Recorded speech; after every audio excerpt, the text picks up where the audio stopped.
Oke, saya lanjutkan. Untuk faktor yang mempengaruhi pergeseran kesetimbangan yang terakhir adalah perubahan tekanan dan perubahan volume. Saya gabung jadi satu saja. Perubahan tekanan dan volume. Saya gabung karena tekanan dan volume itu mempunyai hubungan tekanan dan volume itu adalah berbanding terbalik. Tekanan itu P, volume itu V, hubungannya adalah P itu berbanding terbalik dengan V. Ketika tekanannya besar, maka volumenya kecil. Ketika volumenya besar, maka tekanannya kecil. Saya tulis saja di sini. Ketika tekanan besar, P-nya itu besar, maka volumenya itu kecil. Sebaliknya jika P-nya kecil, maka volumenya besar. Kalau di fisika itu adalah hukum Boyle ya. P itu berbanding terbalik dengan V. Nah, yuk, jadi langsung saja. Jadi untuk tekanannya diperbesar ketika P-nya itu besar.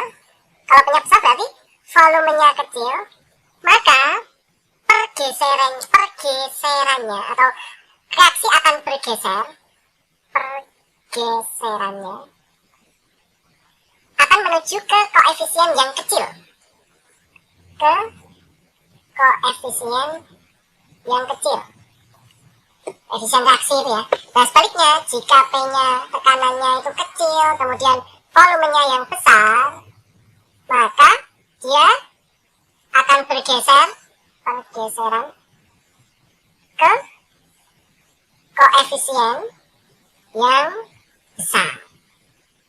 Jika P-nya kecil, maka nanti bergesernya ke koefisiennya yang besar. Jadi ini saja sesuai patokan. Ketika V-nya kecil, maka kecil, gitu saja, lebih mudah. Otomatis nih, ketika volumenya kecil, nanti tekanannya besar. Nah, jika volumenya besar, maka akan bergeser ke yang besar juga. Nah, gitu ya.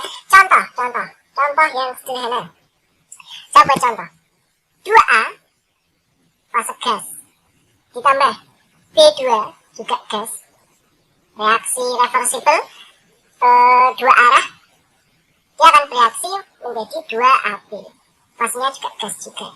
Nah, sekarang kita bisa melihat di sini. Kita menghitung koefisien sebelah kanan. Ini berapa ini? 2. Ini tidak ada angkanya, itu bukan 0 ya. Tapi ini sebenarnya ada angka 1, berarti 2 tambah 1. Koefisiennya jumlahnya ada 3.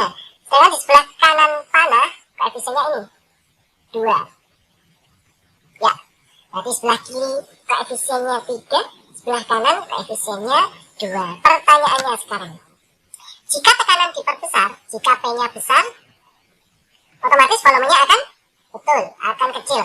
Maka akan bergeser ke, yuk kita lihat ini, P besar, P kecil, maka akan bergeser ke arah koefisien yang kecil. Arah koefisien yang kecil itu yang mana?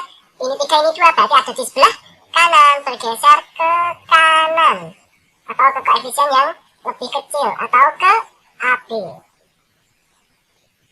Ya, sebaliknya, jika P-nya itu kecil, tekanannya diperkecil, kemudian volumenya menjadi besar, maka akan bergeser ke, balikan ya, kiri. Kiri itu apa? Karena koefisiennya 3, 2 tambah 1, berarti ke A dan B. Masuk gas dan B masuk gas. Begitu ya. Ya, patokannya sekali lagi. Ketika P-nya besar, volume kecil, maka koefisiennya yang lebih kecil. Ketika volume besar, P-nya kecil, maka bergesernya ke koefisien yang besar. Ini tadi. Oke, itu adalah pengaruh dari perubahan tekanan dan volume.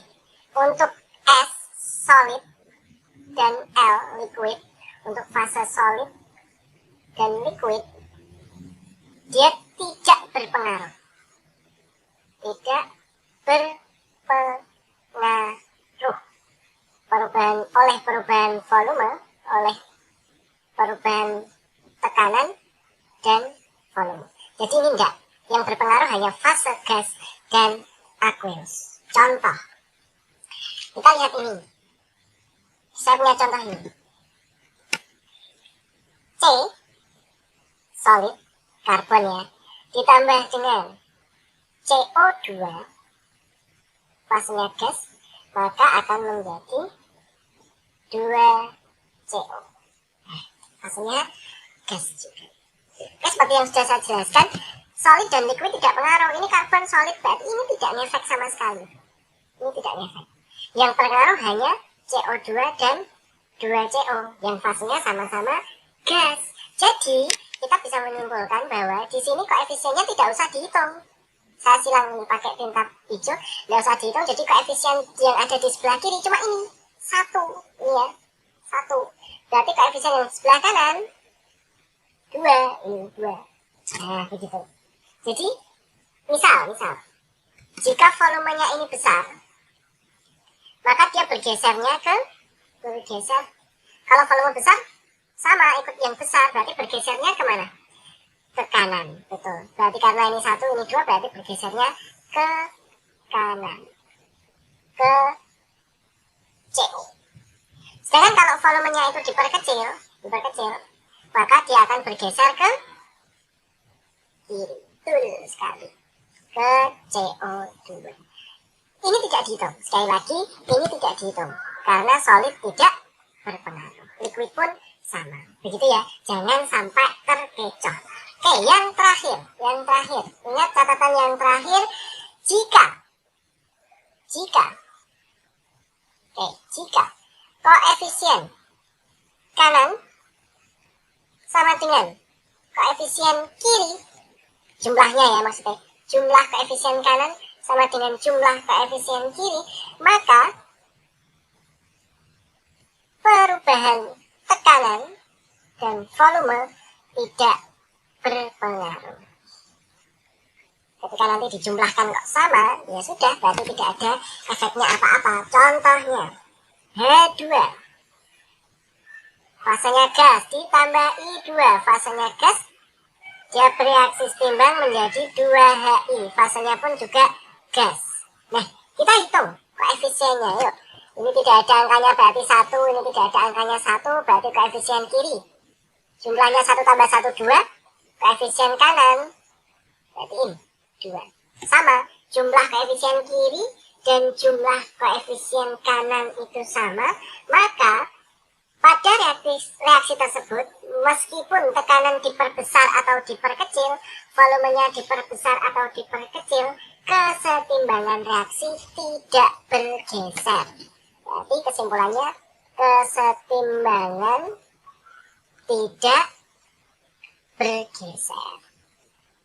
Ya, meskipun ini volumenya saya perbesar di sini atau tekanannya saya perkecil di sebelah sini, itu tidak bergeser, ya, karena jumlah koefisien kiri sama dengan jumlah koefisien yang kanan. Oke, selesai sudah faktor-faktor yang mempengaruhi pergeseran kesetimbangan. Saya lanjutkan.